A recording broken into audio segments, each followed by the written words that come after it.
All right, these are now the plantar flexion repeated contraction techniques for ankle PNF. So in the previous video, we just did dorsiflexion, repeated contractions. These will be plantar flexion. So I'm only resisting the plantar flexion direction of this technique. And so just like for dorsiflexion where the patient kept the toes up the whole time, now on these plantar flexion ones, the patient's gonna keep the toes curled the whole time. So watch out for foot cramps on this one. Be ready to give your patient a break if their foot starts to cramp. Another important thing about ankle PNF is we don't want to neglect the toes. We want to give the toes something to push against. And so rather than having a hand placement down here on the foot, I actually want to try to get up underneath the toes just a little bit because it's going to be better for the patient to try to flex those toes if she's got a little something to push against. Okay, so just like dorsiflexion, I kind of use this hand technique. I'm going to do the same thing for plantar flexion inversion. And you can see that my hands are kind of biased towards the medial side of the foot because she's inverting.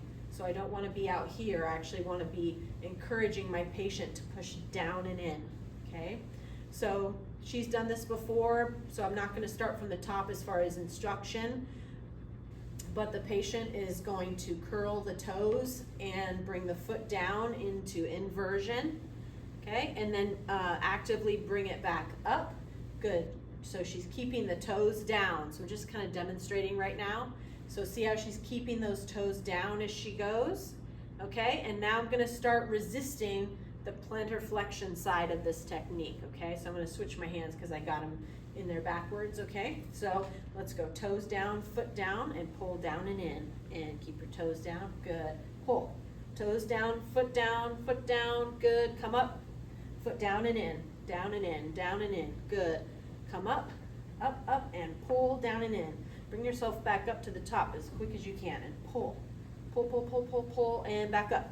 Good, pull. Keep those toes down, nice job. Okay, we're going down and in, down and in, down and in. Perfect. Okay, so that was plantar flexion inversion for the ankle. Now, just because of the camera angle, we're just going to switch legs. Okay. Now, for ankle PNF, for this one in particular, it's a little bit tricky to be in the groove, which basically means the direction that the patient is moving, I need to be in that line of push or pull. So I'm actually going to have you scoot towards me just a little bit more. So now, rule of 30s, remember, right? So when my patient finishes this pattern, I want the ankle to be dorsiflexion inversion in about 30 degrees and plantar flexion eversion in about 30 degrees. So you can see that my body position, I'm right in the way of that motion as opposed to sitting over here and doing it, okay? So this one's tricky unless you have that patient scoot over towards your edge of the table a little bit. So now we're going to do repeated contractions for the ankle, plantar flexion eversion. So similar hand placement. I'm biasing towards the lateral aspect of the foot because I want the patient to know that she is to push down and out. Using this hand for backup, trying to get under those toes a little bit.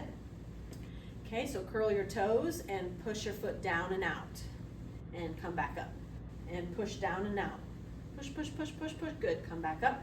Push down and out. Notice how my hands are never losing contact with the foot. I'm keeping the hands in touch and I'm basically just following the patient as she moves back up. Get that big toe curled. Good. Push, push, push, push, push. Good. And my thumbs are not grabbing. I'm not squeezing or gripping. Push, push, push all the way down. Give me one more. Push down. Down and out, down and out, down and out. Good.